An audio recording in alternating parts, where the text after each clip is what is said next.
Hello நண்பர்களே, welcome to demo making Tamil tips. இன்னைக்கு நம்ம வீடியோவில் பார்க்க போகிறது என்னன்னு பார்த்தீங்கன்னா இதுதாங்க. ஸோ இதை நீங்கள் எல்லாரும் இஞ்சி அப்படின்னு நினச்சிருப்பீங்க. அதுதான் கிடையாது. இது பேர் மா இஞ்சி அப்படின்னு சொல்லுவாங்க. இந்த இஞ்சியை நீங்கள் எங்கேயாவது பார்த்தீங்கன்னா மிஸ் பண்ணாமல் வாங்கிக்கோங்க. ஏன்னா இதில் அவ்வளோ பெனிஃபிட்ஸ் இருக்குது. அது என்ன அப்படிங்கிறத வீடியோக்குள்ளே பார்க்கலாம்.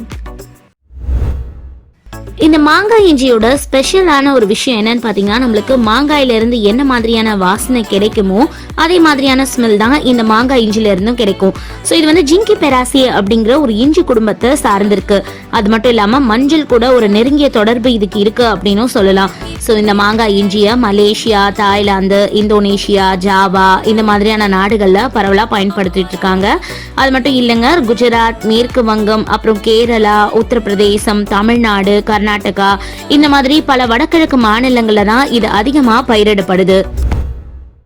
அடுத்துதான் இந்த மாங்காய் இஞ்சில பாத்தீங்கன்னா குர்க்மின், அதாவது டெமெத்தாக்சி குர்க்மின், அப்புறம் டெஸ்மெத்தாக்சி குர்க்மின் போன்ற மஞ்சள் இருக்கக்கூடிய குர்க்மினாய்டுகள் இருக்கு.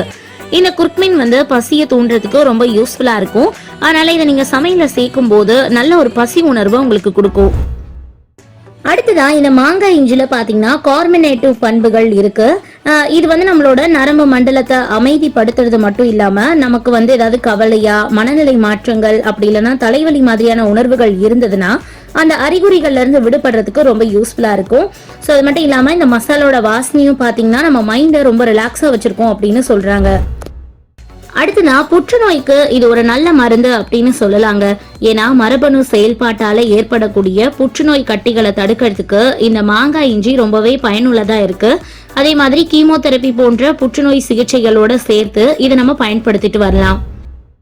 கீழ்வாத பிரச்சனை இருக்கிறவங்க, மூட்டு வலி போன்ற பிரச்சனைகள் இருக்கிறவங்க இந்த மாங்காய் இஞ்சியை எடுத்துக்கலாம். ஏன்னா இது வந்து எலும்புகள்ல ஏற்படுற வீக்கத்தை குறைக்கிறதுக்கு ரொம்ப யூஸ்ஃபுல்லா இருக்கும். அது மட்டும் இல்லாம இதுல அழற்சி எதிர்ப்பு, ஆக்சினேட்டர் விளைவுகள்லாம் நிறையவே இருக்கு. பொதுவா இன்னைக்கு இருக்க சூழ்நிலையில இந்த உடல் பருமன் அப்படிங்கறது ஒரு பெரிய பிரச்சனையா இருக்குங்க.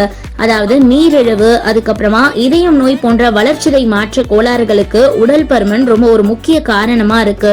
ஸோ மாங்காய் இஞ்சியை நம்ம எடுத்துக்கும் போது அதுல இருக்க குர்குமின், ஆன்டி ஆக்சிடென்ட்கள், அதுக்கப்புறமா அழற்சி எதிர்ப்பு பண்புகள் வந்து உடல் பருமனுக்கு ஒரு நல்ல சிகிச்சை கொடுக்கறதுக்கு ரொம்ப யூஸ்ஃபுல்லா இருக்கும்.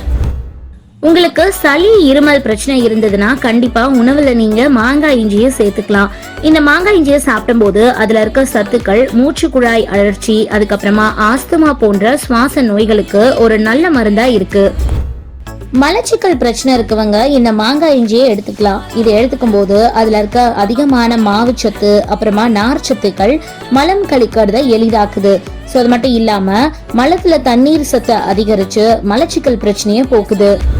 அடுத்ததா சர்ம பிரச்சனைக்கு, அதாவது பித்த தோஷத்துல சமநிலையின்மை ஏற்படுறதுனால சர்ம பிரச்சனைகள் உண்டாறதுக்கு வாய்ப்புகள் இருக்கு. அப்படி இருக்கும்போது மாங்காய் இஞ்சி நம்ம உணவுல சேர்த்துக்கிட்டோம்னா அதுல இருக்க அஸ்ட்ரிஜன், அதுக்கப்புறம் குளிர்ச்சியான தன்மை வந்து அலர்ஜி, எரிச்சல், சர்ம வடுக்கள் இது எல்லாத்தையும் போக்குறதுக்கு ரொம்ப யூஸ்ஃபுல்லா இருக்கும். அது மட்டும் இல்லாம சர்ம பிரச்சனைகள் வராமலையும் தடுக்கும். என்ன ஃப்ரெண்ட்ஸ், இந்த வீடியோல மாங்காய் இஞ்சியில என்னென்ன நன்மைகள் இருக்கு அப்படிங்கறத பார்த்தோம். ஸோ ஃபியூச்சர் வீடியோல மாங்காய் இஞ்சி வச்சு என்ன மாதிரியான ரெசிபி செய்ய போறோம் அப்படிங்கறதையும் பார்க்கலாம். அதனால நம்ம சேனலை மறக்காம சப்ஸ்கிரைப் பண்ணுங்க, லைக் பண்ணுங்க, அப்புறமா ஷேர் பண்ணுங்க.